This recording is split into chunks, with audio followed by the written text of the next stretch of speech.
Hey friends, and welcome back to this Fretted Friday. And today's video, my first ever experience of playing a Chapman guitar. Coming right up. I was really fortunate in the earlier part of 2019 to be invited to TGU at Thomann in Treppendorf in Germany. And while I was there, I met the man himself, Rob Chapman, and he's a lovely guy and we got on really, really well. And I like Mike. He seems like a really nice guy. I had sort of half an evening with him, and whenever I think about his surname, it reminds me of the fact that I can't eat Milton Mowbray pork pies anymore. And I really used to like them as a kid, and probably it's why I've slimmed down a bit. Thank you for having me. In fact, we got on so well that I felt that I must try one of his guitars at last. But which one? There was only really one sensible conclusion for which guitar I should try. It had to be a signature guitar for a massive YouTuber. Now, I didn't want to try Rob's own because that would be too obvious, but I thought I would try another Rob, and that is the Rob Scallon ML1, the RS, the 6-string version.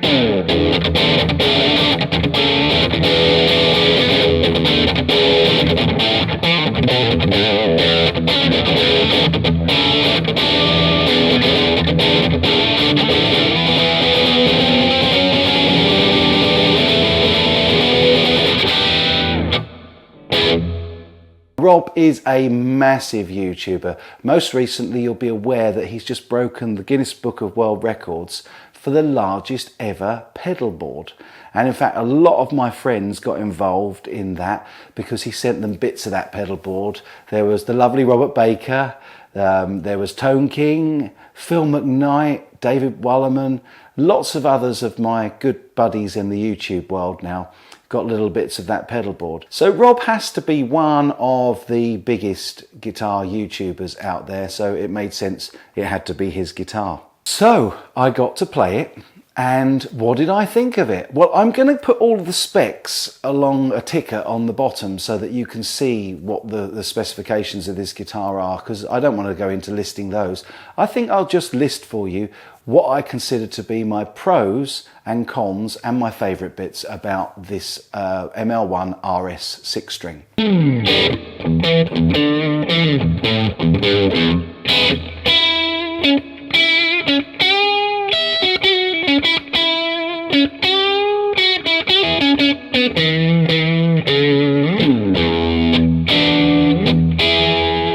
The first thing that strikes you when picking this guitar up is just how beautiful it is. The swamp ash body with the mahogany through neck just looks outstanding. Also, the through neck design with that big bit of mahogany and double action truss rod gives the guitar a lot of strength and stability. So it's particularly useful if you're going to change from standard tuning to drop tuning, which a lot of metal players, which this will appeal to, probably will do.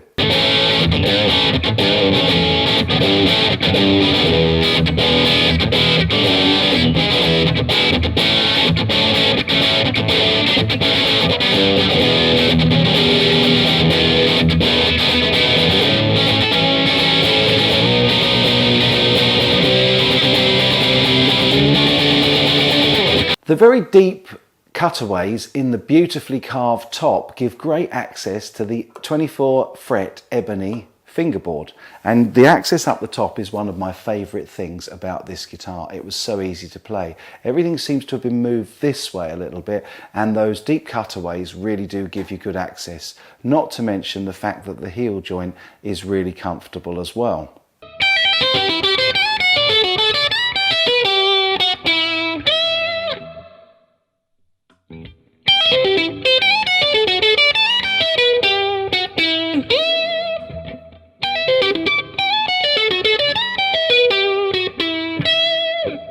Another thing that's a real positive about this guitar are the Chapman designed pickups. They're ceramic pickups and they're called the passive aggressives, and they are high output pickups, but the great thing is that they have been coil split on the tone push-pull, which means that you can go from searing metal tones with the high output humbucking settings down to cleaner, more transparent Stratty type tones with a nice crisp bite.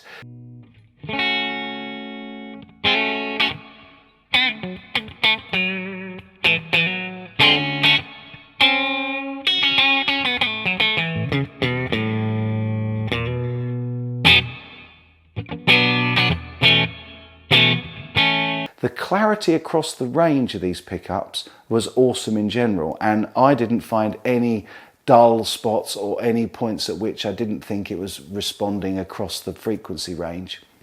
When it's coil split, they use the outside coils, which gives you the maximum diversity in tone, because obviously the bridge pickup is closest to the bridge. They're using the coil closest to the bridge, giving you a nice thin bright sound, and the neck pickup is split closest to the neck, giving you the darkest, fullest rounded tone that you can get from that pickup. And the combination of those two in the middle position is really nice as well. There was some pretty stratty type sounds that you could get from it.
Also, both of these pickups are surface mounted, a little bit like these, which I think gives really good transference of resonance into the pickups. The resonance of this guitar was amazing in any case, because playing it acoustically unplugged, the strings really rung out. I think it was a set of 10s on it, but I can't be absolutely sure. They felt like 10s.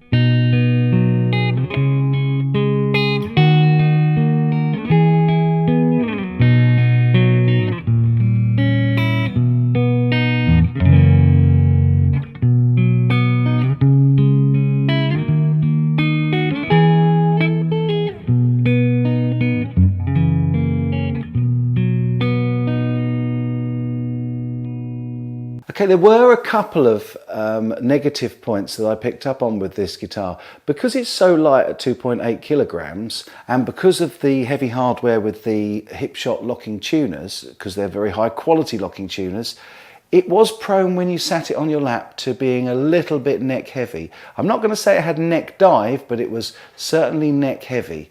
That didn't happen when I tried it on the strap points. So it's pretty balanced when it's on the strap, so that's good. The other thing that wasn't to my taste, and this is just a taste thing, is that the C-shaped neck was a little thin for my personal taste. At 21.5 to 22 mil, it was reminiscent to me of a slightly thicker Ibanez style neck, I would suggest. But you know me, I like the Phil-X, the full meaty, well over an inch, 25 mil thick baseball bat necks. So it was never going to appeal to me, but certainly for the shred players that this probably will appeal to, it's a perfect neck thickness.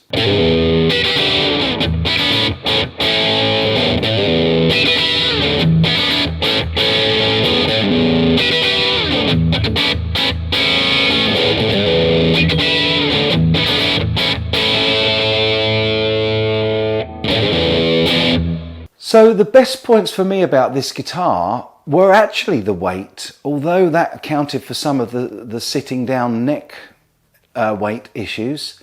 It would be a great guitar to stand up for 3 hours playing a live gig, because it weighs almost nothing. It was very, very light, so it was very comfortable to play for a long time.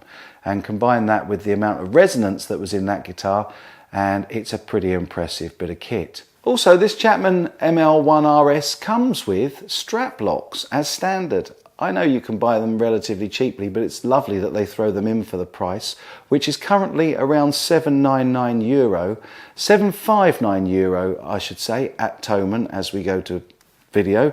And this is October 2019.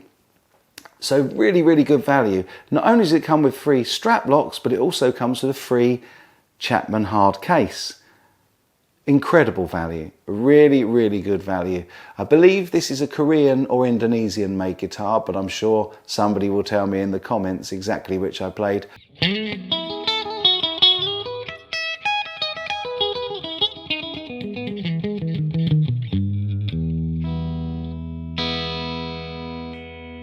Overall for me, the thing that really struck me was the amazing access, the heel joint, the heel access, the deep carve, the lovely carved top and the cutaways gave for amazing access up to the top frets, making it very comfortable to play at the top end. So overall, I really enjoyed playing this guitar.